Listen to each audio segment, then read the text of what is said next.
So whenever you're like, Peg, it's a pleasure to have you on. We really appreciate you making the time. I'm a huge fan of your organization. I've been to, I've seen where you started from, and I've been to your most recent facility, which is amazing. And I'll just turn it over to you and let you talk a little bit about who you are and what you created and what we can do to help. Excellent. Thank you, Dennis. It's wonderful to be here. I love to talk about our mission, and you're right. We were in a little house in Somerville with 2 bedrooms. We accommodated 6 pregnant women, and after they delivered their children, they could not come back. We had no room for the children. So around that time, I spoke with several people to learn about, how a nonprofit functioned, and it all emanates from the board. So I was able to attract a board that really had the same heart for the work that we do. And we raised about $5 million and built 2 buildings in Somerset, one for adolescents and their children, and one for adult women, pregnant and parenting as well. And we had a vision for the work.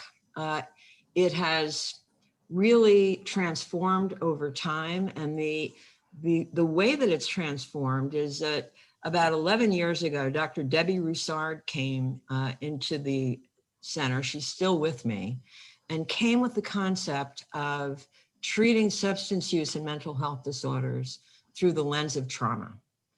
And, it's interesting. It's a buzzword now, but for us, it's who we are. It's our fabric.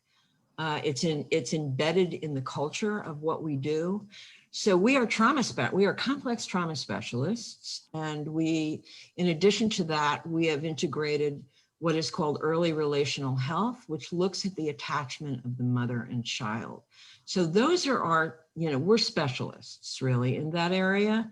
And, in order to do the work, we've created a continuum of care, because we recognize that, beginning just in an adolescent, rather in a residential setting, is just the beginning of what the women and children that we serve need. So the continuum includes an outpatient program.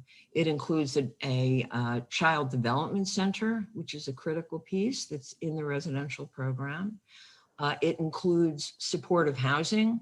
We have 28 supportive housing units, and we're very dedicated to the discharge, which is critical, and remaining in touch. Then more recently, in the last several years, we've begun to implement a program called START, which Carolyn heads up, which is an in-home program, which includes substance use disorder treatment, case management with a doula, and early relational health. And we do that in 6 counties.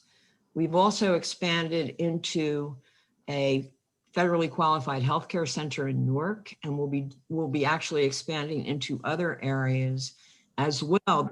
Integrating mental health and substance use in a primary care setting is a critical piece. We do warm handoffs in that regard. And through all of this, how much time do I have? I could talk for hours. I was going to say, and we have about 2 more minutes. And the first piece, though, is I know about you, but I don't know if everyone knows, the name of your organization and that phase. So let's talk about, that and how people can donate and help as well. And then we can wrap up and get into the panel where your specialists will be talking more. Absolutely. Did I not say that we are the Center for Great Expectations? Absolutely. And, what was born out of all of this wonderful experience and the incredible expertise of the clinical staff that we have is the CTARI Institute. And that's a training institute which integrates clinical. One part of CTARI is a clinical component, and we've been doing webinars for the community around a whole series of topics. And the other half of it is the SEL, or social emotional learning component, in school systems. And, we piloted it at Hunterdon Central High School, and we're about to enter the school systems in Bridgewater. We're doing some work in Holmdel. We're doing some work in Wallingford, Connecticut.